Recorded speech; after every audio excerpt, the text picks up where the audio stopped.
Syaitanirrajim. Aku berlindung kepada Allah dari godaan setan yang terkutuk. Bismillahirrahmanirrahim. Dengan menyebut nama Allah yang Maha Pengasih lagi Maha Penyayang. Surah Al-Maidah, surah kelima ayat 96 sampai 103. Uhilla lakum, dihalalkan bagi kalian, ya, soydul bahri, hewan laut, hewan-hewan laut, wa ta'amu, dan makanannya. Arti makan itu adalah atau hewan-hewan laut yang sudah mati. Mata'an, sebagai kenikmatan, lakum, bagi kalian semuanya, walisayyarah, dan bagi orang-orang yang dalam perjalanan musafir. Jadi makanan laut, binatang laut itu halal dimakan, dikonsumsi walaupun sudah jadi bangkai. Wa hurrima, diharamkan, alaikum, atas kalian, salbarri, hewan buruan darat, madumtum hurma, selama kalian memakai pakaian ihram. Jadi haram memakan atau memburu atau membunuh hewan, ya, ketika kita sedang pakaian ihram, sedang ihram haji atau umrah. Wattaqullaha, bertakwalah kalian kepada Allah, allazi la tusarun, yang kepada Allah lah kalian akan nanti dikumpulkan di padang mahsyar. Allah Subhanahu wa taala menjelaskan dua hal, halal dan haram. Halal untuk mengkonsumsi seluruh binatang laut, halal, walaupun binatang itu alhamdulillah sudah mati, ya, alhamdulillah, yahdikumullah, sudah mati, sudah jadi bangkai, halal, hukumnya halal, ya, halal. Tadi saya baca tentang bagaimana dengan anjing laut. Ada dua pendapat ulama. Mayoritas ulama, anjing laut itu disamakan, dikiaskan dengan binatang darat, anjing namanya. Jadi tetap haram walaupun namanya laut.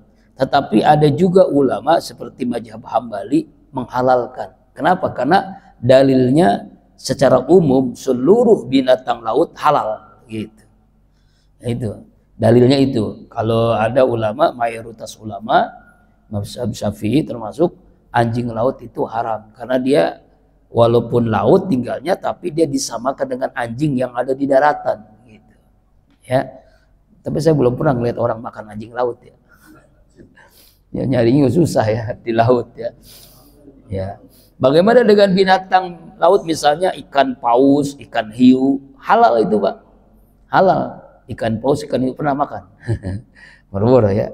Semua ikan laut, pokoknya walaupun misalnya diasinin, itu dikeringin, dijemur jadi ikan asin, kan itu kan ikan laut, kan halal, hukumnya halal, ya, halal. Yuhilla lakum, artinya dihalalkan bagi kalian untuk makan saydul bahri, hewan laut. Wa ta'amu, dan ta'amu arti makanan lezat. Ta'am itu makanan, arti semua makanan, semua hewan yang dia mati di daratan lalu menjadi bangkai, halal kita makan. Ya, misalnya ada paus terdampar gitu kan di pantai, kita cacak-cacak dimakan, boleh, halal. Ya, kalau mau, gitu, ya. Biasanya orang kalau udah bau tuh nggak mau, ya. Tapi halal, Pak, halal. Jadi binatang laut, ya, to'am itu dia makanan laut atau hewan laut yang sudah mati, sudah jadi bangkai di daratan. Kenapa halal? Mata'an, sebagai kenikmatan. Ya, orang-orang Jepang itu sehat, kemudian umurnya panjang, cerdas, karena makan makanan ikan laut. Dan ikan lautnya, Pak, bukan kayak kita, Pak. Ya, kalau kita kan banyak bumbunya, sama seperti orang katanya makan daging kambing itu darah tinggi. Ternyata makanan kambing itu makanan yang paling disukai Rasulullah, makanan yang paling sehat. Makanan yang disukai Rasulullah pasti makanan paling sehat, daging kambing, makanan surga, bahkan makanan surga. Jadi nggak ada kaitan itu fitnah. Nah itu cara ilmiah, nggak ada yang mengatakan secara ilmiah ya kambing itu penyebab darah tinggi, nggak ada. Itu hanya mitos, nggak ada, itu fitnah itu. Yang menyebabkan darah tinggi bukan makan daging kambing, bumbu-bumbunya, misalnya sate, kecapnya lebih banyak dari satenya, kemudian garam-garamnya, bumbu-bumbunya, tongseng apa gitu ya, sop dan sebagainya, bumbunya yang menyebabkan darah tinggi, bukannya apa? Bukan ada kambing. Kambing itu binatang paling sehat, sapi juga. Binatang yang halal itu sehat, Pak. Jadi jangan memfitnah kambing, sapi darah tinggi, enggak, jangan. Ya, itu fitnah orang itu. Ya, orang darah tinggi mau daging kambing, enggak, itu justru sehat. Yang enggak sehat bumbunya. Orang Jepang itu kan sehat-sehat karena memang jangan pakai bumbu, bukan kayak kita. Udah sehat digoreng. Nah, itu enggak sehat, Pak. Itu nggak sehat digoreng-goreng, apa? Karena minyaknya minyak jelantah, minyak yang udah lama. Jadi ikan itu sehat, tapi karena digoreng jadi nggak sehat. Sehat itu direbus atau dipepes atau panggang, yang benar-benar nggak ada bahan-bahan kimia yang lainnya gitu ya, gitu. Nah kembali ke ikan. Jadi lautan itu adalah binatang, apapun kita sunnah atau boleh untuk mataan, kenikmatan. Namanya kenikmatan pasti mengandung gizi, mengandung vitamin, mengandung protein. Jadi dalam Quran itu mataan itu kenikmatan, kenikmatan manusia untuk menikmati ya binatang-binatang laut.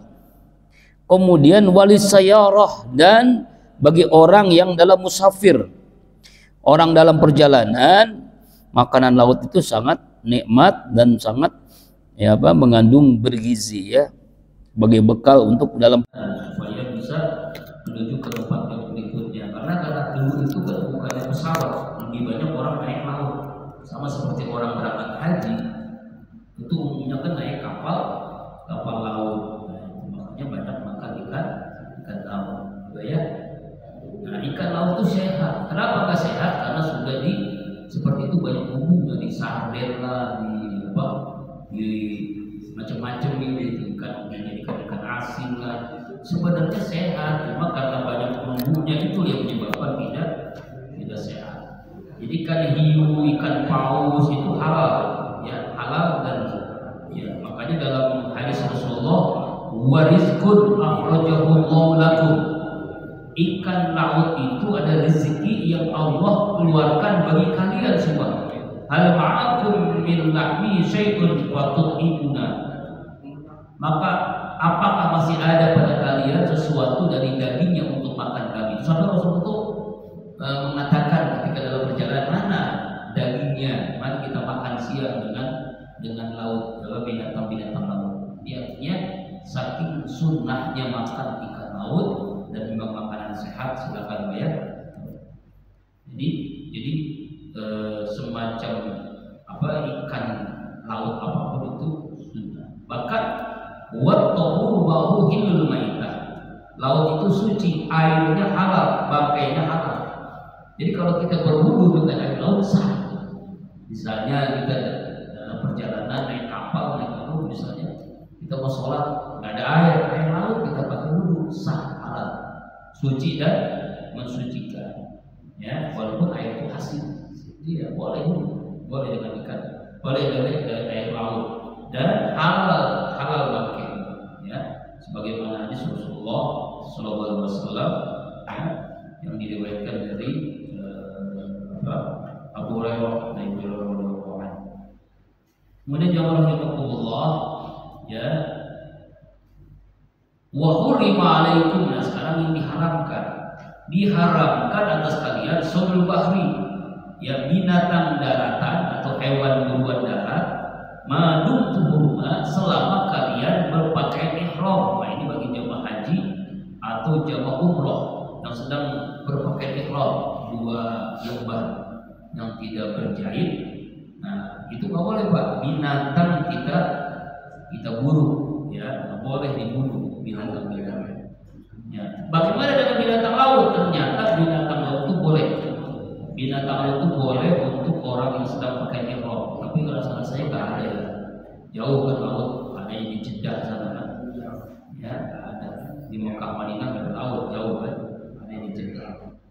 Ya, artinya binatang yang lihat. Nah, ini menarik ya, dalam syariat Islam itu kalau diurut seluruhnya sama. Coba lihat, ibadah haji itu ketika melempar jumroh, ketika mencium hajar aswad, ucapan apa? Bismillah, Allahu Akbar. Hewan kurban disembelih dengan apa? Bismillah, Allahu Akbar. Lempar jumroh itu melempar setan kan? Menyembelih itu menyembelih hewan, itu menyembelih sifat hewan. Sama, Bismillah, Allahu Akbar. Ya. Nah, selesai kita menyembelih, selesai kita melempar jumroh yang jemaah haji, bacanya apa? Bacanya sama 3 hal. Ibadah 3 hal itu sama. Inna sholati wa nusuki wa mahyaya wa mamati lillahi rabbil alamin la syarika lahu wa bidzalika umirtu wa ana minal muslimin. Bacanya sama kan, ketika sholat iftitah, selesai kita berkurban menyembelih, selesai kita melempar jumroh, bacanya sama itu. Inna sholati, sungguhnya sholatku, wa nusuki ibadahku, wa mahyaya hidupku, wa mamati matiku lillahi rabbil alamin, hanya mencari Allah Tuhan semesta alam. La syarika lahu, tidak disebut baginya, wa bidzalika, karena itulah ya, wa ana minal muslimin, saya ini adalah orang-orang yang muslim berserah diri melaksanakan perintah Allah, melempar jumroh, perintah Allah menyembelih kurban, perintah Allah sholat. Bacanya sama, itu sunnah bacanya. Kadang-kadang lupa, yang ingat rebutin itu titiknya kembali. Allah Akbar. Ya, pakaian ihram. Jadi pakaian ihram itu memang banyak diharapkan. Diharapkan apa biasa? Tidak boleh kan menyembelih berburu hewan ketika pakaian ihram. Tidak boleh pakai minyak wangian, tidak boleh pakai odol bisa gigi, tidak boleh mandi dengan sabun ketika pakaian ihram, tidak boleh potong kuku, tidak boleh potong rambut. Nah, orang yang kurban juga itu tidak boleh tuh. Menjual apa? Tidak boleh potong rambut, tidak boleh potong kuku. Kapan? Sama dengan orang ihram. Ihram itu kan nggak boleh itu melakukan itu. Selesai ta'allul baru boleh. Setelah menyembelih hewan kurban baru boleh potong kuku, baru boleh potong rambut, kumis dan sebagainya. Itu sama kan? Itulah indahnya beragama itu. Jadi semuanya hampir sama. Ternyata ujung-ujungnya mencari ridho Allah Subhanahu wa taala. Gimana? Wattaqullah, bertakwalah kepada Allah alladzi la tusarun, yang nanti kalian akan dikumpulkan. Kapan itu dikumpulkannya? Yaitu di padang mahsyar setelah kita mati, lalu kiamat di sangkala yang kedua kita dibangkitkan dan kita dikumpulkan di padang mahsyar. Wa ilaihi tuhsarun. Ayat 97. Jalal Ka'bal baital haram qiyamal nasi. Allah telah menjadikan Ka'bah al-baitul haram, rumah yang haram, rumah yang suci, qiyaman, sebagai tempat kebaikan, berdiri kebaikan, linnasi, bagi seluruh manusia, wa syahrul haram, dan bulan yang suci, bulan yang haram, yaitu bulan Dzulqa'dah, Dzulhijjah, Muharram, dan bulan Rajab, ya, wal hadiyah, dan hewan kurban, wal qalaid, dan hewan yang diberikan tanda di leher. Dzalika, demikian itu, lita'lamu, agar kalian mengetahui Allah, bahwasanya Allah ya'lamu, mengetahui, ma bis samawati wa ma fil ard, apa yang ada di langit dan apa-apa yang ada di bumi, ya, apa-apa yang di langit dan apa-apa yang ada di bumi, ya. Wa anna Allah, dan bahwasanya Allah bikulli syai'in alim, terhadap segala sesuatu maha mengetahui. Mari kita lihat tafsirnya Al-Maidah ayat 97. Nah, ini di jamaah haji yang belum ya, tapi sudah, ya, ada beberapa yang sudah pulang kembali ke tanah air. Ya, ini haji sekarang tuh ketatnya luar biasa. Kemarin dapat cerita dari dia sudah mengeluarkan uang $30.000 US. Jadi kalau dirupiahkan sekitar 450 jutaan, haji sampai ke Madinah tapi nggak bisa ke Mekah, nggak bisa ke Arafah. Jadi di pintu akses semuanya ditutup semuanya. Lalu dia ngamalin surah Yasin. Karena surah Yasin itu amalannya Rasulullah, itu kan surah Yasin. Surah Yasin itu ada ayatnya. Nah itu diperiksa terus. Dan ketika periksa itu assalamualaikum langsung jalan. Jadi askar itu membolehkan dia masuk, ya masuk naik kereta, keluar kereta ada polisi lagi, askar lagi, boleh lagi terus sampai dia bisa umroh doang, tapi haji nggak bisa. Bayangin itu, haji itu sampai nggak bisa, padahal sudah sampai di Madinah. Sampai di Madinah tidak bisa melaksanakan ibadah haji, hukum Arafah, melempar jumroh, mau sembah itu nggak bisa. Hanya bisa melaksanakan umroh, itu pun selesai sholat Idul Adha. Masya Allah. Saking sulitnya, ya kalau tidak mempunyai nusuk, tidak punya visa haji, sampai sulitnya juga. Ada yang sampai 1 miliar, 900 juta, 200 juta.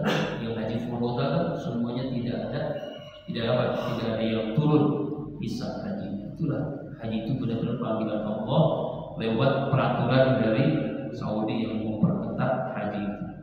Sampai khawatir kalau ini terjadi, karena kecewa orang Saudi dengan Indonesia.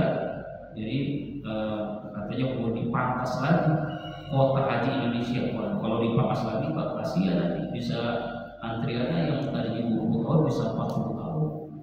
Tidak, dipangkas lagi yang 50% pangkasnya. Makin susah juga ya. Mudah-mudahan nggak jadi ini pangkasnya. Kembali kayak ini. Jadi Allah telah menjadikan Ka'bah sebagai apa? Baitul Haram, rumah yang suci. Rumah yang suci. Jadi kalau orang sudah pernah ke Ka'bah, ya, pernah haji atau umroh, melihat Ka'bah itu pasti nangis. Kenapa? Karena Ka'bah itu Bakkah. Bakkah itu tempat menangis. Orang pertama kali lihat Ka'bah pasti menangis. Nah, walaupun premannya, lihat Ka'bah pasti nangis. Ya, setiap hari kita kan menghadap kiblat Ka'bah. Lalu sekarang sholat langsung lihat Ka'bah. Belum melihat aja sudah menangis. Makanya Ka'bah Bakkah, tempat menangis. Ini rumah suci, Baitul Haram. Jadi rumah yang suci, maka disebut Baitullah. Qiyaman sebagai tempat berdirinya, sebagai tempat ya ketaatan linnas bagi semua manusia. Ya, Ka'bah ini. Makanya dari sejak Nabi Ibrahim dan Nabi Ismail yang menegakkan Ka'bah kembali untuk menjadi tempat ibadah, semua orang itu tahu. Ya kan kita ibadah pagi ini sebagai ilmu aja di Masjidil Haram itu pahalanya 100.000 rakaat. Tetapi lebih afdol di sana tawaf. Di Bapak nih kalau ke masjid, kita kan ada sholat tahiyatul masjid. Tapi kalau ke Masjidil Haram khusus tawaf langsung, nggak usah tahiyatul masjid. Lebih utama tawaf. Kenapa? Karena satu-satunya tempat di dunia itu yang bisa tawaf hanya di Masjidil Haram, di Ka'bah, di Ka'bah gitu. Itu gitu kan. Jadi orang-orang karena nggak tahu ilmu, wah sholatnya langsung sholat tahiyatul masjid, sholatnya diperbanyak, boleh ya. Tetapi lebih utama lagi adalah tawaf dibandingkan sholat sunnah di Ka'bah, di Masjidil Haram. Boleh nggak pakai umroh misalnya tawaf? Boleh tawaf. Jadi sampai di sana tawaf. Begitu utamanya kalau di sana. Kalau di seluruh dunia kita sholat masuk masjid, sholat di masjid. Tapi kalau di sana lebih utama adalah tawaf, karena satu tempat tawaf. Tapi tawafnya jangan di lantai kedua, 3, 4, Pak. Banyak orang capeknya luar biasa. Saya pernah nyoba 2 kali ke atas sekali, lantai 4 atau 3. Alhamdulillah baru sekali putaran nggak kuat. Saya ngalamin sekali putaran aja. Kenapa? Karena jarak semakin tingkat tinggi semakin jauh. Bisa 1 kali jalan kalau lantai 3 itu bisa 1 kilo, bisa 2 kilo kali, 20 meter. Makanya kalau semakin pengen cepat tawaf itu adalah paling bawah dekat Ka'bah itu. Mudah-mudahan jamaah semuanya mengalami tawaf ya. Amin. Indahnya tawaf juga, indahnya. di situ kita zikir, di situ baca doa, di situ baca Quran. Pokoknya kalimat apa yang paling utama yaitu doa sapu jagat aja kalau kamu hafal. Rabbana atina fid dunya hasanah wa fil akhirati hasanah wa qina adzabannar. Nah, kalau yang hafiz Quran tuh putaran pertama juz pertama, putaran kedua juz kedua, putaran ketiga juz ketiga. Jadi bisa 7 juz tuh kalau hafiz Quran. Ya. Atau juga dengan sholawat atau dengan zikir subhanallah alhamdulillah wa la ilaha illallah. Jadi bacanya tidak terlak harus baca itu ya. Ya harus baca itu. Yang penting kita ibadah fisik yaitu tawaf di Ka'bah Baitullah. Dulu sebelum Islam, dulu orang-orang tahu orang Yahudi bukan tawaf, tapi tawafnya apa? Tidak berpakaian sama sekali, telanjang bulat. Laki-laki perempuan tawaf telanjang bulat. Coba kalau sekarang, nauzubillah min dzalik. Makanya adanya Islam, ya boleh begitu. Kenapa dia telanjang bulat? Karena kalau berpakaian merasa pakaian itu najis, karena ini tempat suci. Itu orang jahiliyah dulu begitu. Laki perempuan telanjang bulat bertawaf. Nauzubillah min dzalik, kelihatan barangnya. Nah kalau sekarang enggak, pakaian laki-laki perempuan itu semuanya tertutup kecuali muka, tangan, kecuali orang-orang yang sudah. Nah di situ itu kita pakai mazhabnya jangan Syafi'i Pak, pakai mazhab Maliki. Sebab kalau mazhab Syafi'i kita nggak selesai tawafnya, batal lagi. Kan banyak jutaan ribuan orang laki perempuan nyatu kan lagi tawaf, ya. Makanya saya sama istri saya pegangin terus. Ya kalau pakai mazhab Syafi'i batal kan. Nah kita pakai beda mazhab. Waktu di situ baik Hambali atau Maliki ya. Terus tawaf ya. Ya, memang saya ada bacaannya, tawaf pertama bacaan ini, tawaf kedua bacaan ini, tawaf ketiga bacaan ini. Ya kalau mau itu silakan tafadhol, itu utama. Tapi kalau nggak hafal kita bacanya kita hafal. Sebab berdesak-desakan manusia itu sulit sampai kita lihat buku itu sulit. Lebih enak sekarang handphone.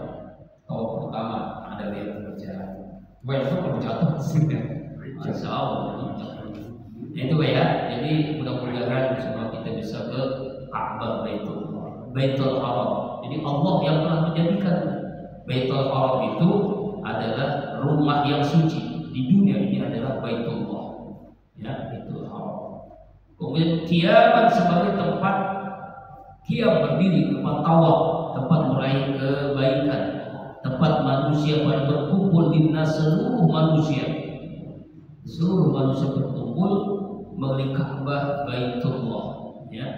Nah, kemudian wasyahrul haram dan bulan yang haram. Bulan yang haram ini artinya bulan yang dimuliakan yang tidak boleh berperang di zaman Rasulullah sallallahu alaihi wasallam, yaitu Dzulqa'dah, Dzulhijjah. Ini bulan Dzulhijjah termasuk bulan mulia, nanti bulan Muharram dan bulan Rajab.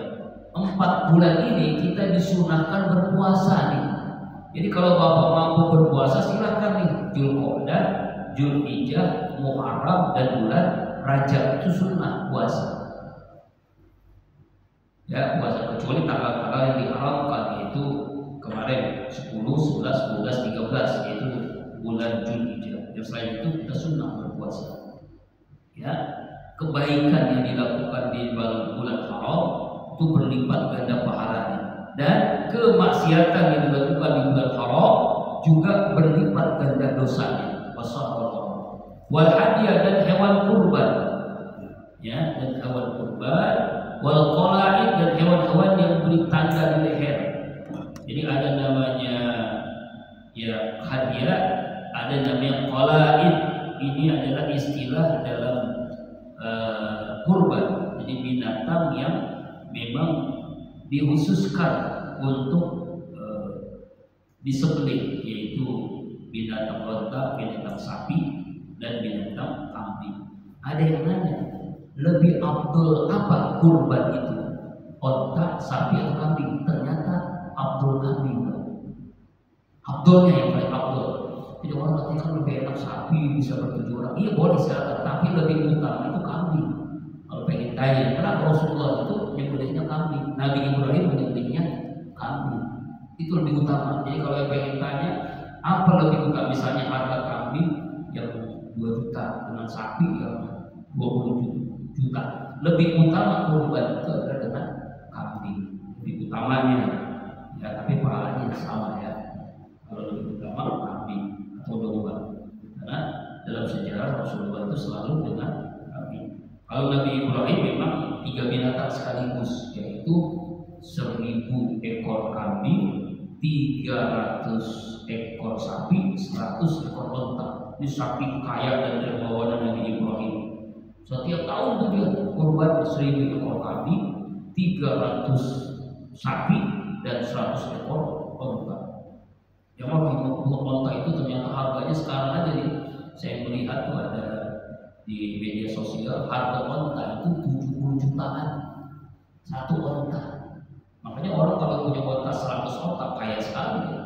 Nah, dikali ada 70 juta kali 100 itu minimal paling murah itu unta 70, padahal 100 juta. Jadi lebih mahal daripada harga sapi. Kemudian ayat berikutnya, masih ayat 97, zalika, demikian itulah ya Ka'bah, bulan suci, bulan haram dan hewan kurban, dita'lamu annallaha, agar kalian mengetahui bahwasanya Allah ya'lamu ma fis samawati wa fil ardh, Allah mengetahui yang di langit dan yang di bumi. Wa annallaha bikulli syai'in alim, dan bahwasanya Allah segala sesuatu Maha mengetahui. Apa yang terjadi dalam pengetahuan Allah Subhanahu wa ta'ala. Kemudian ayat yang berikutnya 98. I'lamu annallaha syadidul iqab. Ketahui kalian bahwasanya Allah itu sangat keras azabnya, siksaannya. Wa annallaha ghafurur rahim, dan bahwasanya Allah Maha Pengampun lagi Maha Kasayang. Jadi artinya ayat ini menegaskan bagi kita jangan remehkan sekecil apapun perbuatan dosa. Kenapa? Karena sangat berat siksaan yang akan diberikan kepada orang yang melakukan dosa.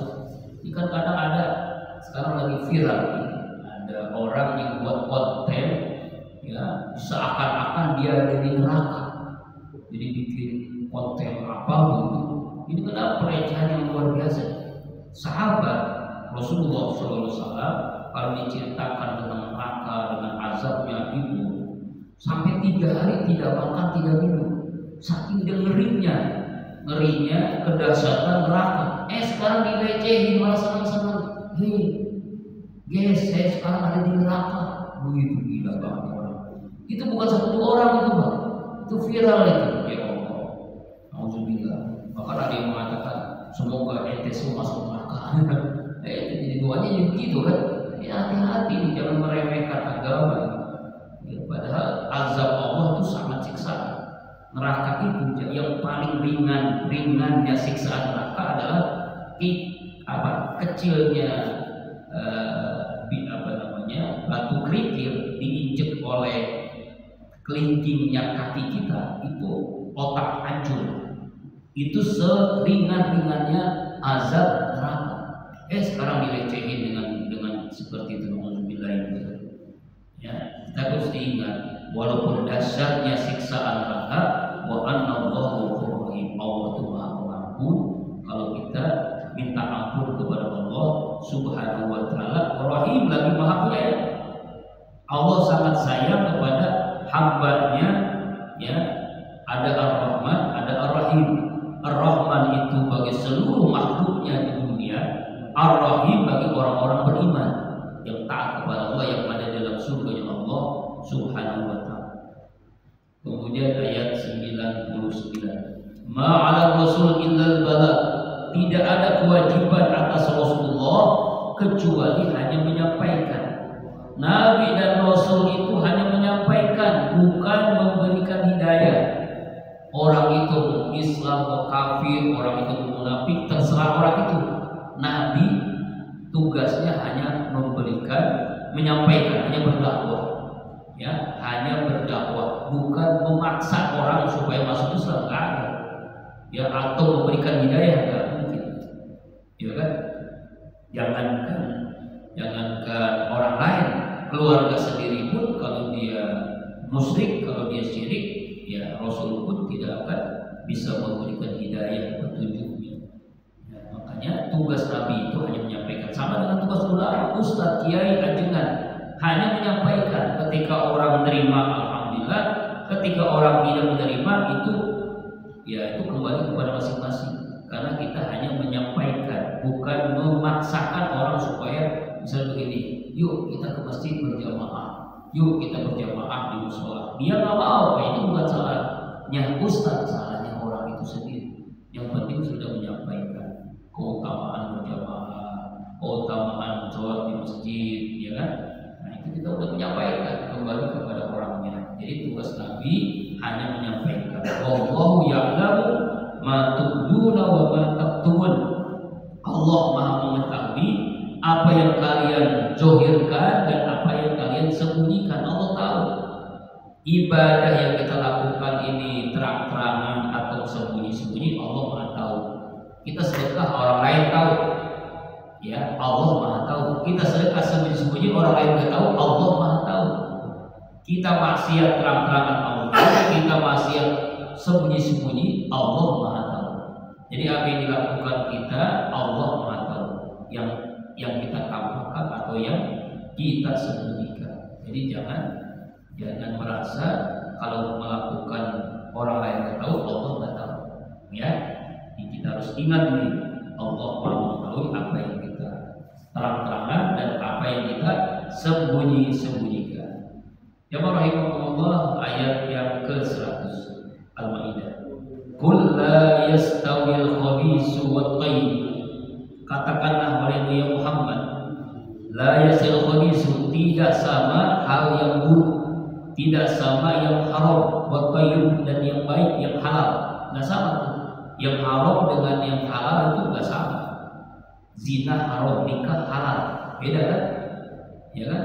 Narkoba, minuman keras haram, bandrek, ya, bajigur, teh, kopi halal, gitu kan? Beda Pak. Yang halal dengan yang haram, yang baik dengan yang buruk. Walau a'jabaka, meskipun mengganggu-ganggu, membuat kamu takjub, ya, meskipun membuat manusia menarik hati. Wa kasratul khabis, kebanyakan yang buruk. Memang begitu. Semua yang buruk, yang haram itu membuat kagum manusia. Ya, fattaqullaha ya ulul albab la'allakum tuflihun. Bertakwalah kepada Allah wahai orang-orang yang punya akal dan jiwa yang bersih, agar kalian beruntung, sukses dunia dan akhirat. Nah, jadi ayat ini menegaskan bagi kita semua jamaah, ya, bahwa sesuatu yang baik dengan buruk itu tidak sama, berbeda. Yang halal dengan yang haram berbeda. Makanan halal, makanan haram itu, minuman halal, minuman haram itu berbeda. Maqalla qafa khairun mimma qasara. Sesuatu yang sedikit tapi cukup lebih baik daripada sesuatu banyak tapi melalaikan, ya kan? Makanya kita minta supaya Allah berikan rezeki yang halal dan thayyiban. Yang halal dan thayyib. Halal itu ridho Allah. Halal itu membuat kita bahagia, surga. Tapi haram membuat kita sengsara, yang membuat kita neraka, celaka dunia dan akhirat. Halal. Ya, ini orang beriman itu memilihnya yang halal walaupun banyak, ya, dibandingkan haram sedikit. Punya uang 10 juta halal itu lebih baik dari punya uang 10.000 tapi haram. Nah, gitu ya, kira-kira begitu kan? Ya kan? Ini halal. Nah, makanya Allah perintahkan kita memilih yang halal, memilih yang halal. Yang fattaqullah, bertakwalah kalian kepada Allah, ya, untuk memilih yang halal. Halal dan haram itu ada jatnya, ada cara mencarinya, Pak. Kita makan kambing tapi hasil korupsi, nauzubillah, haram tuh makan kambing sama juga makan babi. Kita minum kopi halal tapi hasil mencuri, bagi kita minuman kopi itu jadi haram, sama aja makan minum bensin, sama aja minuman keras, ya kan? Ya, kita makan nasi uduk tapi hasil riba, sama aja makan yang haram. Makanya ada jatnya, ada cara mencarinya, halal dan haram itu. Jadi penentuannya ada halal dan haram, ya, halal dan haram. Nah itu ya, makanya kita harus ingat tuh halal cukuplah dengan yang halal, maka kita akan bahagia. Ya. Kemudian la'allakum tuflihun, agar kita menjadi orang yang sukses dengan mencari yang halal dan thayyib. Kemudian kita ayat yang 101. Ya ayyuhalladzina amanu, hai hamba-hamba Allah yang beriman. Jadi ayat ini ditujukan kepada orang-orang yang beriman. La tas'alu an asya'a, janganlah kalian menanyakan sesuatu in tubdalakum tasukum, yang dijelaskan untuk kalian menyusahkan kalian. Jangan nanya-nanya sesuatu yang menyusahkan kalian. Ya kan ada orang nanya yang menyusahin. Ya misalnya tentang Allah itu kan punya tangannya seperti apa? Nah, jangan tuh hati-hati. Ya, ya Allah fawqa aydihim, tangan Allah di atas tangan mereka. Allah tuh punya tangan dong, tangannya seperti apa? Gede kali ya. Nah, itu pertanyaan yang nggak usah ditanyain. Nah, banyak pertanyaan-pertanyaan yang usah ditanyain. Ya sama seperti orang Bani Israel nanya-nanya yang sesuatu yang akhirnya dia menyusahkan. Ya, pertanyaan bagi orang mukmin itu punya akhlak, punya etika. Kalau tidak bermanfaat jangan ditanyain. Kenapa kok lagi seger-segernya sholat subuh cuma 2 rakaat? Kenapa kok sholat siang-siang panas-panas capek-capek sholat zuhur 4 rakaat? Bahkan sholat rawatibnya qobliyah itu 4 rakaat juga, Pak. Jadi kalau pengen sempurna rawatibnya sholat zuhur itu 4 rakaat sebelum zuhur, 4 rakaat sesudah zuhur, itu sempurnanya. Berarti berapa rakaat? 12 rakaat sholat zuhur itu, Pak. Ya kan 12 rakaat kan di zuhur itu. Padahal waktu kita lagi capek-capeknya, panas-panasnya, sholat zuhur cuma 2 rakaat lagi seger-segernya. Jadi jangan tanyain begitu tuh, hal-hal yang begitu jangan ditanyain, karena Allah sudah tentuin begitu. Ya Pak ya, sudah tentuin begitu. Kenapa habis sholat asar kita nggak boleh sholat gitu kan? Itu ketentuan dari Allah Subhanahu wa Ta'ala. La yubli, maka Rasulullah mengingatkan kepada kita, la yuballighuni ahadun an ahadi syai'an in uhibbu an akhruja ilaikum wa ana salimul sadri. Semoga jangan ada seorang yang menyampaikan kepadaku sesuatu pertanyaan masalah yang lain. Sesungguhnya aku suka bila ketemu kalian dalam keadaan dada yang lapang, dada yang menerima apa yang diperintahkan Allah kepada kalian. Itu yakin. Ya, jangan banyak nanya sesuatu yang tidak ada manfaatnya. Intuk dalakum taksukum, jangan kalian bertanya sesuatu yang menyusahkan kalian sendiri, menyusahkan kalian. Ya, jadi menyusahkan hal-hal yang aneh-aneh gitu yang nggak perlu ditanyain, seperti orang Bani Israel yang sering nanya ya tentang masalah-masalah yang goib gitu kan. Nah, kemudian wa in tas'alu anha hina yunazzilu Qur'an tubdalakum, jika kalian menanyakan tentang ketika diturunkan Al-Qur'an, tubdalakum, pasti ditanyakan, pasti dijelaskan untuk kalian semua. Ya, kalau kita tanya tentang Al-Quran, bacaannya seperti apa, kenapa ini makhrajul hurufnya seperti ini, boleh silakan. Tapi kalau menanyakan tentang zatnya Allah, jangan.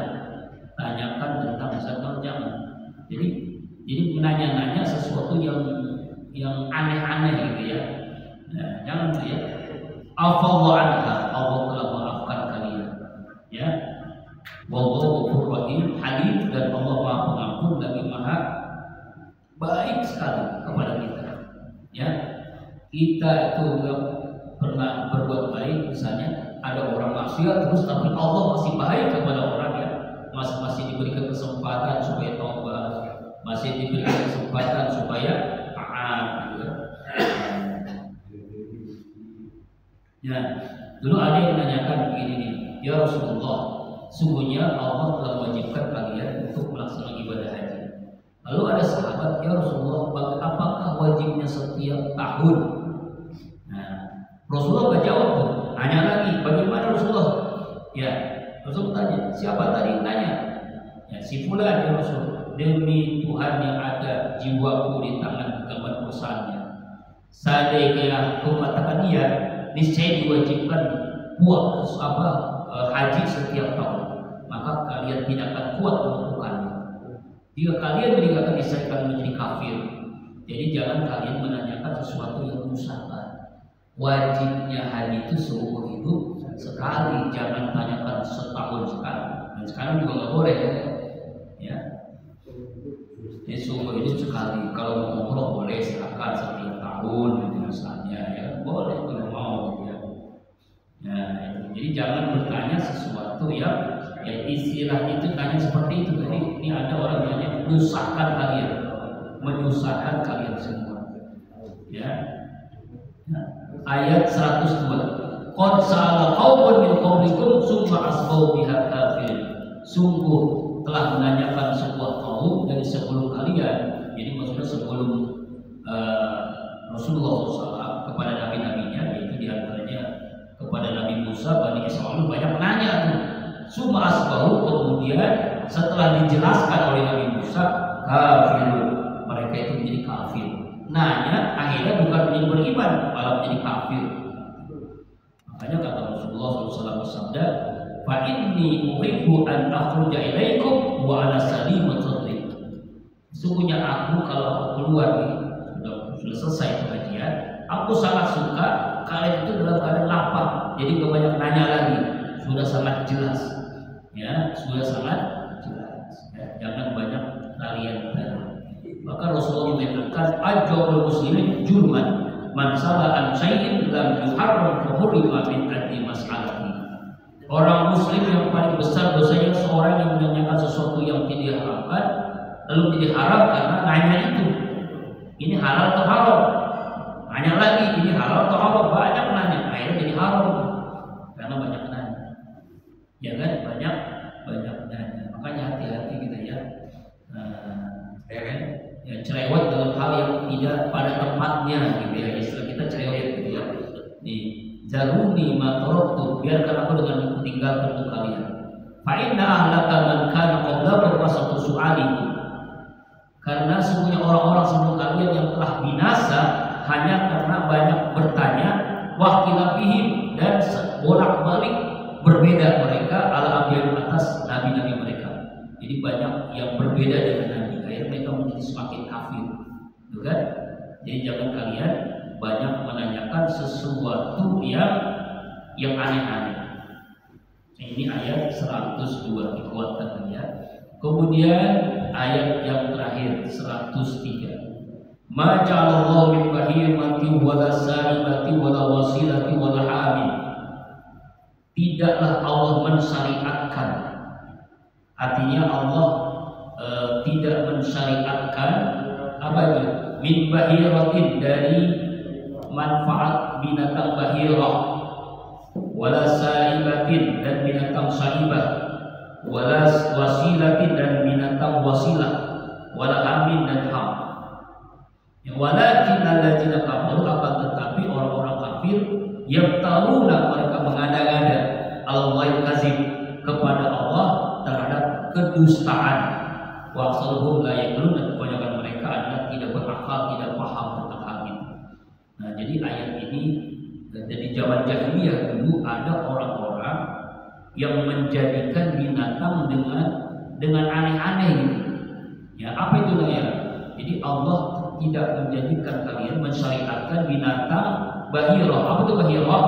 Bahirah itu artinya 298 ya. Onta betina yang anaknya 5 kali beranak dan anak kelima itu janda semua, lalu onta betina itu dibelah telinganya, dilepaskan, tidak boleh tunggangi dan tidak boleh diambil air susunya. Jadi ada onta betina 5 kali beranak, anaknya banyak, ya, kupingnya dibolongin, kemudian gak boleh ditunggangin dan gak boleh diambil air susunya. Itu namanya bahirah di zaman jahiliyah. Kemudian wala saibah. Apa itu saibah? Yaitu unta betina yang dibiarkan pergi kemana saja lantaran sesuatu najat. Seperti itu, seorang Arab melakukan sesuatu perjalanan yang berat, maka dia bisa bernajat. Belajar menjadikan saibah apabila maksud tujuannya berhasil dan selamat. Saibah. Saibah itu binatang onta betina. Kemudian wala wasilah, dan binatang wasilah itu wasilah. Seekor domba betina melahirkan anak yang kembar. Kembar itu ada jantan, ada betina. Yang jantan ini namanya wasilah. Tidak boleh disembelih dan serahkan kepada patung berhala. Dulu zaman jahiliyah. Ya, wasilah. Kemudian wala hamin apa ham? Onta jantan yang tidak boleh diganggu gugat karena telah membuntingkan onta betina 10 kali. Oh, ada. Nah, itu binatang-binatang kepercayaan orang-orang Arab jahiliyah ketika itu. Yang tahu Allah kadim, dan mereka itu adalah mengada-ngada kepada Allah, berdusta. Bohong itu cuma apa? Bisikan setan, ya, bisikan setan. Jadi makanya dulu ya, sekarang sudah ada ya. Jadi nama-nama binatang-binatang yang seperti tadi ya tidak disyariatkan oleh Allah. Wa asalul la yaqilun, dan kebanyakan mereka itu adalah orang-orang yang tidak berakal. Ya, artinya dia mereka mengikuti aturan-aturan tersendiri. Alhamdulillah. Mudah-mudahan dari apa yang kita baca hari ini kita bisa menghibur dan belajar. Dan insyaallah minggu depan 103 ya. Insyaallah.